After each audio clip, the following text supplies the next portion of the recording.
At so ayan, hi guys! Welcome back sa channel natin at ito na nga po sa episode 305 natin para kay season 4 kay Kalbo. At yun, huwag na natin patagalin pa. Simulan na natin yan. At dito nga tayo natapos yung sa pagpapakita na nakakulong itong si Metal Bat sa isang empty room. At ito talaga naman napaka-heavy nung chain na ginawa sa kanya. At now, ito pinapakain dito. Itong si Metal Bat, sabi niya nga dyan, paano siya kakain? Eh, ang tindi nga ng pagkakagapos ng pagkakakadena sa kanya dyan. At now, ang continuation niya is ito naman na. So dito sumagot lang yung lalaki nagpapakain kay Metal Bat. Sabi niya nga dyan kasi inutusan siya nila Elimin na huwag papabayaan na manlupay-pay o manghina yung katawan nito ni Metal Bat. So kaya yan, gusto niyang pakainin pa rin itong si Metal Bat. Pero ito nga sabi ni Metal Bat, sa tingin daw ba nito ng Neo Organization mabuti o okay yung ginagawa nila na ginagawa lang cyborg yung mga tao nang hindi man ito sila humingi ng permiso sa paggagawa nila. At ito sabi nga ni Metal Bat, sa tingin niya ganyan yung ginawa rito sa dalawang lalaki na to, na kahit nga hindi tinatanong yan, hindi humingi ng permiso sa kanila, ginawa na lang basta-basta na cyborg yung mga yan. At ito sabi nga ni Metal Bat ngayon, alam niya na ganitong klase pala yung Neo Organization, ganyan yung pagpapatakbo nila sa organization nila. At ito sigaw na ito si Metal Bat, sabi niya nga rito na ibig sabihin lang yan, malinaw na itong Neo Organization mga masamang tao sila. At ito nga ngayon biglang dating dito si Elimin at saka nga si Destro. Sabi nga nila na nandito sila para simulan na yung surgery para nga rito kay Metal Bat. So gagawin nga nilang cyborg yan. At so ito ngayon pasok na sa loob itong sila Elimin at natawa siya. Sabi niya nga rito na aba, sobrang daming energy raw nito ni Metal Bat na napaka-energetic niya. So kaya ngayon ay nakakatiyak nga raw itong si Elimin na itong si Metal Bat sigurado magiging malakas yan na cyborg warrior. At ito nga yung tingin-tingin itong si Metal Bat dyan kay Elimin, pero maya bigla siya nagpumiglas rito. Ayun, nabatak yung mga kadena. At eto ngayon salita na si Elimin. Sabi niya nga dyan na plano pa rin ba na lumaban ito ni Metal Bat sa kanila? Di raw talaga sumuko hindi tinatanggap ni Metal Bat na natalo siya sa laban. Pero ang tanong ngayon ni Elimin dito kay Metal Bat, once na mag-rematch daw ba sila, sa tingin nito ni Metal Bat mananalo siya? Pero yung sagot si Metal Bat, sabi niya nga dyan, in the first place dapat daw hindi naman siya matatalo At ito nga ang salita si Metal Bat, sabi niya nga dyan, di niya naman daw ini-expect na yung armas niya, yung weapon niya na Metal Bat, napakarupok, mahina raw, sabi niya ganyan. Tapos eto, pasabi-sabi pa raw yung Neo Organization na magaganda, matitibay, yung kanilang mga weapon, malakas yan. Pero yung binigay naman daw dito kay Metal Bat, ubod ng hina, sabi niya ganyan. So parang sinasadya raw ata nila yan na hindi bigyan ng magandang sandata. At si Metal Bat, ayun lang, puchu-puchu lang na Metal Bat yung binigay sa kanya, so kaya siya natalo. At so dito na nga ngayon pasok yung flashback na kung saan ay sinugod nga ni Metal Bat yung dalawa, si Destro at saka si Elimin. At eto nga, sabi rito ni Metal Bat, huwag mag-alala yung dalawa kasi di naman daw niya tatapusin o papatayin niya sila Elimin. Pero maghanda sila, sabi niya ganyan. Pero yun nga sagot dito. Itong si Elimin, sabi niya nga dyan, para sa isang katulad ni Metal Bat na S-class nga siya, pero siya naman yung pinakamababang rango sa kanila, ay ang taas daw ng tingin ni Metal Bat sa sarili niya. Pero yun, biglang pinigil ni Destro. Itong si Elimin, sabi niya nga dyan na teka lang, siya na raw yung bahala umasikaso rito kay Metal Bat. At then magkatapos nga niya na ito nga nagsimula na yung laban nga rito ni Metal Bat, atakihin niya na ayang si Destro. At pagkatapos nga niya, BAM!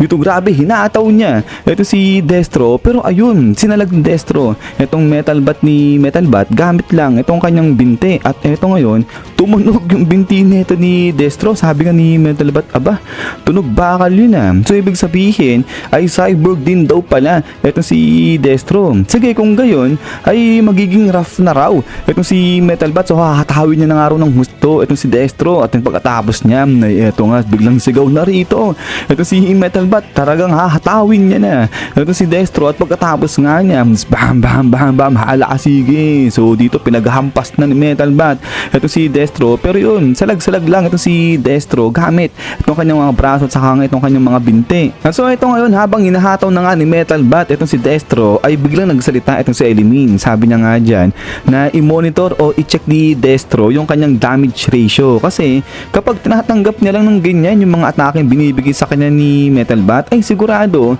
magiging worst o magiging malala yung magiging sitwasyon niya nga dyan, mahisira siya ng husto. At wag daw kakalimutan ni Destro na itong mga S-class na to, way beyond daw yan yung lakas nila kumpara sa mga normal na tao. So kaya nga raw sila tinuring ng mga S-class heroes. At then after nga niya, ay dito nga ngayon ngayon biglang ikutan ni Destro itong kanyang kamay, itong kanyang braso pala, at pagkatapos nga niya, boom! Dito kala mo biglang nagkaroon ng kuryente diyan sa may kamao ni Destro, at pagkatapos nga niya, bang! Dito bigla nang inatake etong si Metal Bat ng pagkalakas-lakas gamit itong kanyang sparking tornado. So tornado pala na parang kidlat itong pinang-atake ni Destro dyan kay Metal Bat. Pero yun, nakasalag naman dito ng bahaga si Metal Bat, but then after nga niya, ay eto biglang sabi rito ni Destro na nakasalaga itong si Metal Bat. Pero ganun pa man rin, direct hit pa rin yung nakuha niya dyan sa kanyang sparking tornado. But then eto nga ngayon biglang bumuelo itong si Destro. Sabi niya nga dyan na habang di pa rin nakakagalaw ng husto itong si Metal Bat, ititear niya yung puso nito ni Metal Bat. Grabe. At then pagkatapos nga niya, ay eto nga is boom.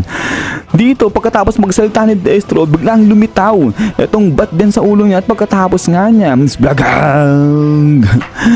So dito sa pool, bagsak dyan etong si Destro. So grabe, nahataw siya ni Metal Bat. So hindi umubra kay Metal Bat yung sparking tornado nito ni Destro. At ito ngayon, sabi ni Metal Bat, naku, nasira itong sandata niya, itong Metal Bat niya nga. But then, ay ito nga, habang pinagmamasdan ni Metal Bat itong kanyang bat, sabi niya rito, ano yun, may lumalabas na usok dito sa bat niya. Pero, okay naman daw yung kamay niya, sabi niya ganyan. Pero yung banda sa may likuran niya ay nagliliwanag na. Ito yung kamay ni Elimin, para may ginawa siya rito kay Metal Bat. At pagkatapos nga niya, ay eto, pagharap ni Metal Bat dun kay Elimin, grabe, ang dami na tusok-tusok ngayon itong likuran ni Metal Bat. So yun, inatake na pala siya ni Elimin. So madaya itong babae na to. At eto nga ngayon, hindi nakasalita dyan itong si Metal Bat. But then maya pa, ayun, bumangon na rin dito itong si Destro. So naka-recover na siya sa ginawang pag-atake sa kanya ni Metal Bat. Pero yun, parang dito na parang nanginginig pa itong si Destro, parang di pa siya gaano makatayo ng maayos. But then, ito nga, biglang salita na